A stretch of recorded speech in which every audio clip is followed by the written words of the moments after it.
जय जय रघुवीर समर्थ. समर्थ म्हणतात की वारा असतो पण दिसत नाही. समर्थ म्हणतात की वारा असतो पण दिसत नाही.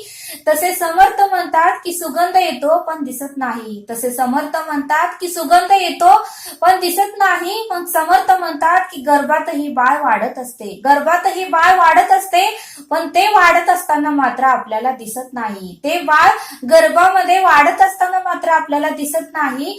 तसे समर्थ म्हणतात की झाडावरची कळी आपल्याला दिसते. झाडावरची कळी आपल्याला दिसते पण फूल उमलताना मात्र आपल्याला कधीच दिसत नाही. फूल उमलताना मात्र आपल्याला कधीच दिसत नाही. तसे समर्थ म्हणतात की परब्रह्म सर्व बाजूला आहे. परब्रह्म हा सर्व बाजूला आहे.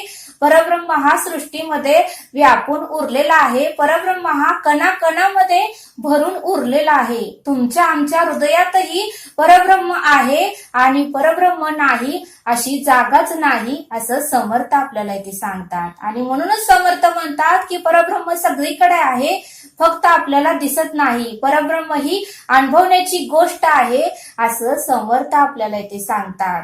आणि आपल्याला प्रचिती येते त्यावेळेसच आपल्याला कळते की आपल्या आजूबाजूला परब्रह्म आहे असं समर्थ आपल्याला इथे सांगतात. समर्थ म्हणतात की नारळ हा कठीण असतो.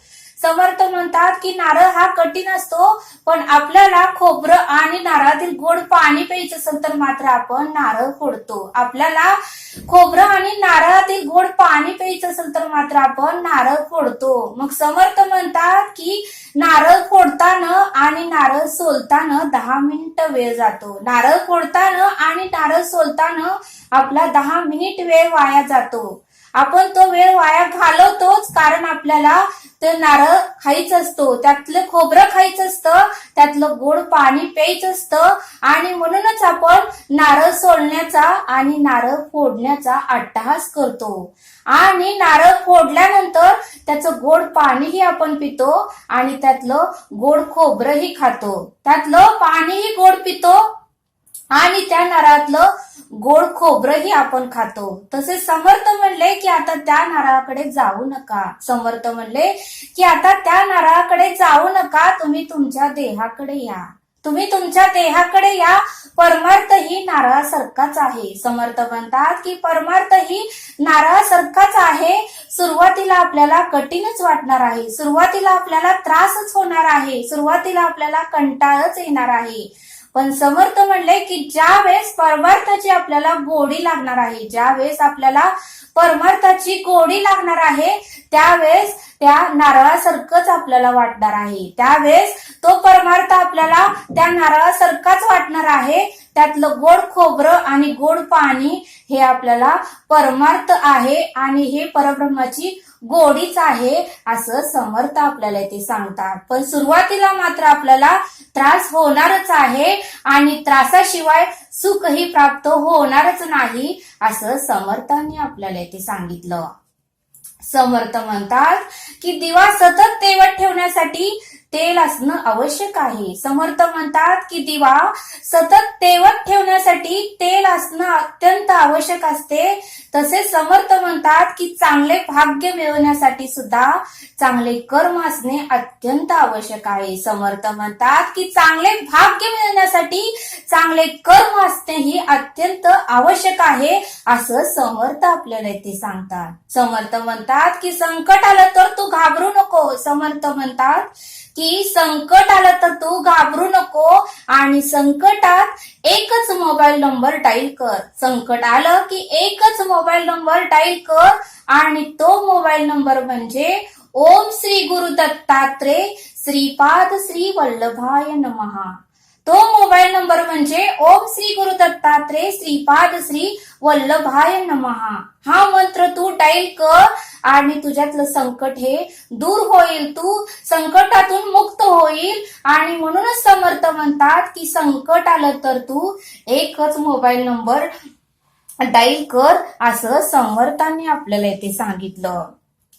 समर्थ म्हणतात की सर्वात आधी क्षमा मागतो तो धाडसी असतो. समर्थ म्हणतात की सर्वात आधी क्षमा मागतो तो धाडसी असतो आणि जो सर्वात आधी माफ करतो तो पराक्रमी असतो. जो सर्वात आधी माफ करतो तो पराक्रमी असतो आणि सर्वात आधी दुःख विसरून जातो तो सुखी होतो. सर्वात आधी सर्व काही दुःख विसरून जातो तो मात्र सुखी होतो असे समर्थ आपल्याला इथे सांगतात. समर्थ सांगतात की आपल्याकडे समाधान असेल तरच पैसा सुख देतो. समर्थ म्हणतात की आपल्याकडे जर समाधान असेल तरच पैसा सुख देतो, नाहीतरी आपण कितीही कमवले तरी कमीच पडते. नाहीतर आपण आयुष्यभर किती जरी कमवले तरी आपल्याला कमीच पडणार आहे.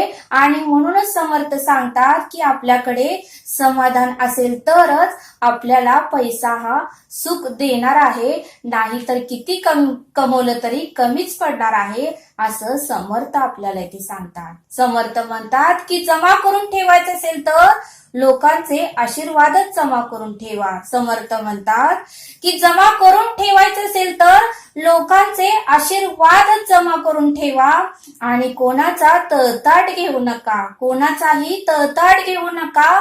समर्थ म्हणतात की धनसंपत्ती सोबत नेता येत नाही. समर्थ म्हणतात की धनसंपत्ती ही सोबत नेता येत नाही आणि तळताट मात्र सुखाने जगू देत नाही. समर्थ म्हणतात की तळताट मात्र सुखाने जगू देत नाही.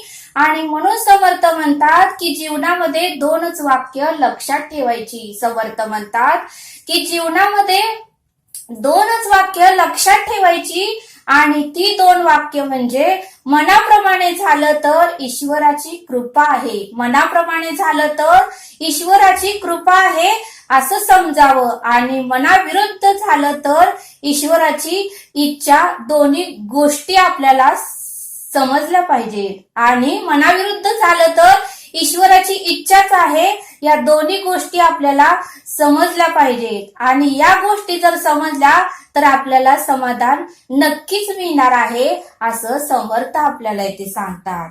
समर्थ म्हणतात की दुसऱ्यांची निंदा करण्यात वेळ वाया घालवू नका. समर्थ म्हणतात की दुसऱ्यांची निंदा करण्यात वेळ वाया घालवू नका, स्वतःला सिद्ध करण्यात वेळ वाया घालवा. स्वतःला सिद्ध करण्यात वेळ वाया घालवा, कारण निंदा करून आपल्याला काहीच प्राप्त होणार नाही. समर्थ म्हणतात की निंदा करून आपल्याला काहीच प्राप्त होणार नाही, उलट आपले नुकसानच होणार आहे. उलट आपले नुकसानच होणार आहे, कारण आपले तोंड हे वजाचं चिन्ह आहे. आपलं तोंड हे वजाचं चिन्ह आहे.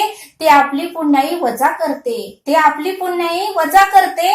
आपण पुण्याई मात्र कणाकणाने मिळवतो. समर्थ म्हणले की आपण पुण्याई कणाकणाने मिळवतो आणि मनामनाने घालवून बसतो. कणाकणाने पुण्याई मिळवतो आणि मनामनाने पुण्याई घालवून बसतो. आणि म्हणून समर्थ म्हणतात की तू निंदा कोणाची करूच नको, तू निंदा कोणाची करूच नको असे समर्थ आपल्याला इथे सांगतात. समर्थ म्हणतात की आपण ज्या वेळेस दुसऱ्यांसाठी खड्डा खांदतो, समर्थ म्हणतात की ज्या वेळेस आपण दुसऱ्यासाठी खड्डा खांदतो त्यावेळेस मात्र त्या खड्ड्यात आपणच पडतो, त्यावेळेस मात्र त्या खड्ड्यात आपणच पडतो. आणि म्हणूनच समर्थ म्हणतात की दुसऱ्यासाठी खड्डा खांदणार असशील तर विचार करूनच खांद. दुसऱ्यांसाठी जर तू खड्डा खांदणार असशील तर विचार करूनच खड्डा खांद असे समर्थ आपल्याला इथे सांगतात.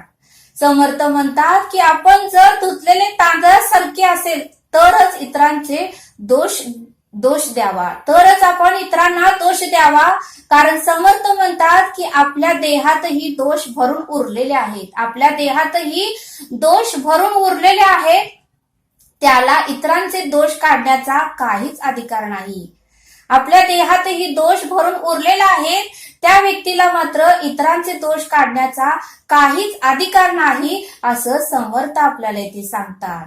कारण आपणही बऱ्याच ठिकाणी चुकतो, आपलंही बऱ्याच वेळ चुकत असतं, पण आपण मात्र स्वतःला उत्तमच समजत असतो आणि इतरांना नेहमी कमीच लेखत असतो आणि इतरांचे नेहमी दोषच काढत असतो आणि इतरांनाच नेहमी आपण चुकीचं ठरवत असतो. मग समर्थ म्हणले की तू जरा शांत विचार कर आणि आपण कुठे चुकतोय हे सुद्धा तू विचार कर असं समर्थ आपल्याला इथे सांगतात.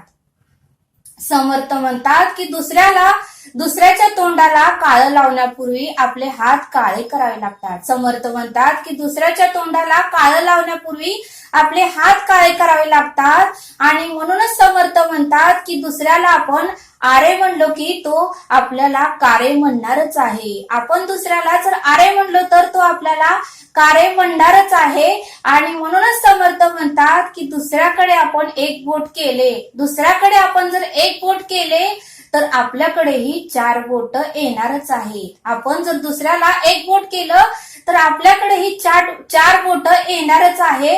आणि म्हणून समर्थ म्हणतात की समोरच्या व्यक्तीला काही बोलताना तू विचार करून बोल, असं समर्थांनी आपल्याला इथे सांगितलं. समर्थ म्हणतात की कलियुग सुरू झाले आहे. धगधगते कलियुग आता सुरू झालेला आहे आणि लोक फार मतलबी झाले आहेत, लोक फार मतलबी झाले आहेत, लोक फार स्वार्थी झालेले आहेत. म्हणून समर्थ म्हणतात की आपण केलेले कर्म झाकून ठेवतात. समर्थ म्हणतात की कलियुगातली लोक आपण केलेले कर्म हे झाकून ठेवतात आणि दुसऱ्यांनी केलेले कर्म मात्र वाकून बघतात. ही कलियुगातली लोक आपण केलेले कर्म हे झाकून ठेवतात आणि दुसऱ्यांनी केलेले कर्म मात्र वाकून बघतात. अशी कलियुगातील लोकांची भावना झाली आहे, असं समर्थ आपल्याला इथे सांगतात. आणि म्हणूनच समर्थ म्हणतात की आपण सरळ मार्गीच जावे, इतरांचंही काही काढू नये आणि आपण आपलीही स्तुती कोणासमोर सांगू नये, असं समर्थ आपल्याला इथे सांगतात. समर्थ म्हणतात की कलियुगातील लोक स्वतः केलेल्या कर्माला मात्र खत पाणी घालतात. कलियुगातले लोक स्वतः केलेल्या कर्माला मात्र खत आणि पाणी घालत राहतात आणि दुसऱ्याचे कर्म मात्र जगाला हसून सांगतात, जगाला चेष्टा करून सांगतात. आणि हे योग्य आहे का, असं समर्थ आपल्याला इथे सांगतात. हे योग्य आहे का, तुम्हीच बघा, असं समर्थ आपल्याला इथे सांगतात. आपण मात्र वाईट कर्म करतो तरी आपलं कर्म मात्र आपण झाकून ठेवतो आणि इतरांचं कर्म मात्र जगाला आपण हसून सांगतो. हे योग्य आहे का, असं समर्थ आपल्याला इथे सांगतात. समर्थ म्हणतात की डोळे दिले आहे. समर्थ म्हणतात की परब्रह्माने आपल्याला डोळे दिले आहे, तर त्या डोळ्यात परब्रह्माचे रूपच बघा, त्या डोळ्यामध्ये परब्रह्माचे रूपच बघा, परब्रह्माचे रूप साठवा. आणि समर्थ म्हणतात की हात दिले आहे तर तू हाताने दान धर्म कर, तुला हात दिले आहे तर तू त्या हाताने दान धर्म कर आणि पायाने सत्कर्माची वाटच चाल. पाय दिले आहे तर पायाने सत्कर्माची वाटच चाल. आपल्या देहातील 5 कर्मेंद्रिय आणि 5 ज्ञानेंद्रिय, आपल्या देहामधील 5 कर्मेंद्रिय आणि 5 ज्ञानेंद्रिय यांची तू पुण्याई वाढव, यांची तू पुण्याई वाढव, सत्कर्म कर आणि तुझ्या देहाची पुण्याई भरपूर वाढव, असे समर्थांनी आपल्याला इथे सांगितलं. समर्थ म्हणतात की आपल्या आयुष्यातील बराच काळ इतरांना माझ्यापेक्षा किती मिळाले, इतरांना माझ्यापेक्षा किती मिळाले हे बघण्यातच जातो, इतरातील दोष काढण्यात व निंदा करण्यातच जातो. माझ्यापेक्षा याचे पद मोठं आहे, माझ्यापेक्षा याचे पद मोठे आहे, मला हे पद कधी मिळणार, मला हे पद कधी मिळणार, मी कधी श्रीमंत होणार, मी कधी श्रीमंत होणार, मी ह्याच्यापेक्षा कधी मोठा होणार.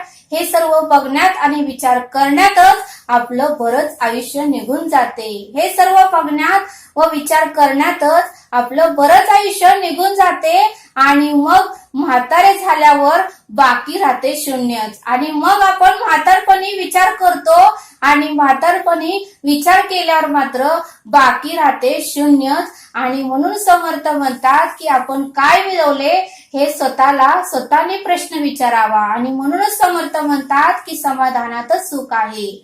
समर्थ म्हणतात की समाधानातच सुख आहे, असं समर्थांनी आपल्याला इथे सांगितलं. समर्थ म्हणतात की विज्ञानाने बऱ्याच गोष्टीचा शोध लावला. समर्थ म्हणतात की विज्ञानाने बऱ्याच गोष्टीचा शोध लावला, पण रक्त तयार करणाऱ्या मशीनचा मात्र शोध लावलेला नाही. रक्त तयार करणाऱ्या मशीनचा मात्र शोध लावलेला नाही. माणसांच्या मनात काय चालू आहे, प्रत्येक माणसांच्या मनात काय चालू आहे हे ओळखणाऱ्या मशीनचाही शोध लावलेला नाही.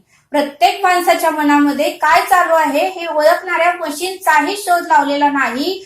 मनुष्याचा मृत्यू कुठल्या वेळेत आणि कुठल्या टाइमात होणार आहे याचाही शोध लावलेला नाही. प्रत्येक मनुष्याचा मृत्यू हा कुठल्या वेळेत आणि कुठल्या टाइमात होणार आहे याचाही शोध लावलेला नाही. मनुष्याच्या आयुष्यात कुठल्या घडामोडी होणार आहेत, प्रत्येक मनुष्याच्या आयुष्यामध्ये कुठल्या घडामोडी होणार आहेत, त्याच्या आयुष्यात पुढे काय होणार आहे, त्याच्या आयुष्यामध्ये पुढे काय होणार आहे याचाही शोध लावलेला नाही. प्रत्येक नवीन दिवस येतो, समर्थ म्हणतात की प्रत्येक नवीन दिवस येतो, परत रात्र होते, परत दिवस येते, परत रात्र येते, पण हे सर्व परब्रह्मच करतो, हे सर्व परब्रह्मच करतो. मनुष्य हे करू शकणारच नाही, मनुष्य हे करू शकणारच नाही असे समर्थ आपल्याला इथे सांगतात. मग समर्थ म्हणतात की मनुष्याने या सर्वांचा शोधही लावलेला नाही, मनुष्याने मात्र या सर्वांचा शोध लावलेला नाही असे समर्थ आपल्याला इथे सांगतात. परब्रह्माने मात्र बऱ्याच गोष्टी आपल्या हातात घेतलेल्या आहेत, परब्रह्माने मात्र बऱ्याच गोष्टी आपल्या हातात घेतल्या आहेत असं समर्थ आपल्याला इथे सांगतात. समर्थ म्हणतात की पेनामधील शाई संपली की पेन लिहित नाही, समर्थ म्हणतात की पेनामधली शाई संपली की पेन लिहित नाही. तसे समर्थ म्हणतात की गाडीमधलं पेट्रोल संपलं की गाडी सुरूच होत नाही, समर्थ म्हणतात की गाडीमधलं पेट्रोल संपलं की गाडी सुरूच होत नाही. तसे समर्थ म्हणतात की मोबाईल मधला रिचार्ज संपला की फोन कोणालाच लागत नाही, समर्थ म्हणतात की मोबाईल मधला रिचार्ज संपला की फोन कोणालाच लागत नाही. तसे समर्थ म्हणतात की घरामधली गॅस टाकी संपली की गॅस सुरू होत नाही, समर्थ म्हणतात की घरामधली गॅस टाकी संपली की गॅस सुरू होत नाही. तसे समर्थ म्हणतात की आता तिकडे जाऊ नका, समर्थ म्हणतात की तुम्ही आता तिकडे जाऊ नका, तुम्ही तुमच्या देहाकडे या, समर्थ म्हणतात की तुम्ही तुमच्या देहाकडे या.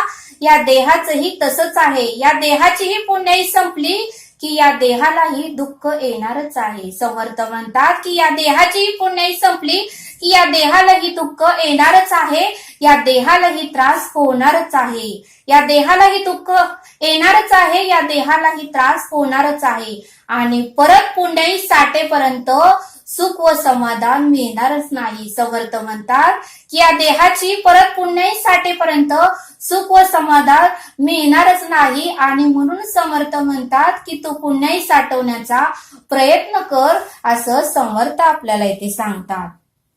समर्थ आपल्याला श्लोक देतात. क्रमी वेद जो तत्व चिंतानुवादे न लिंपे कदा धंब वादे विवादे करी सुख संवाद जो उगमाचा जगी धन्य तो दास सर्वोत्तमाचा.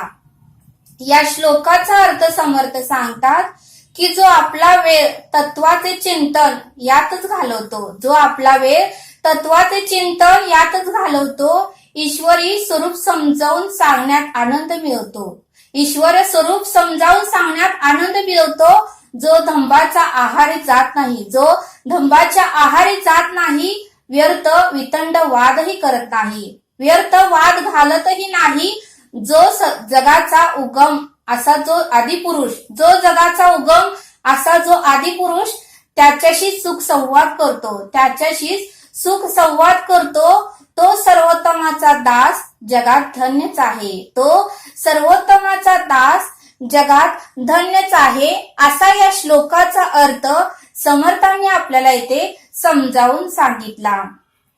तरी आता आपण येथेच थांबूया. हा व्हिडिओ आवडल्यास सबस्क्राईब करा. भेटूया पुढील भागात. धन्यवाद.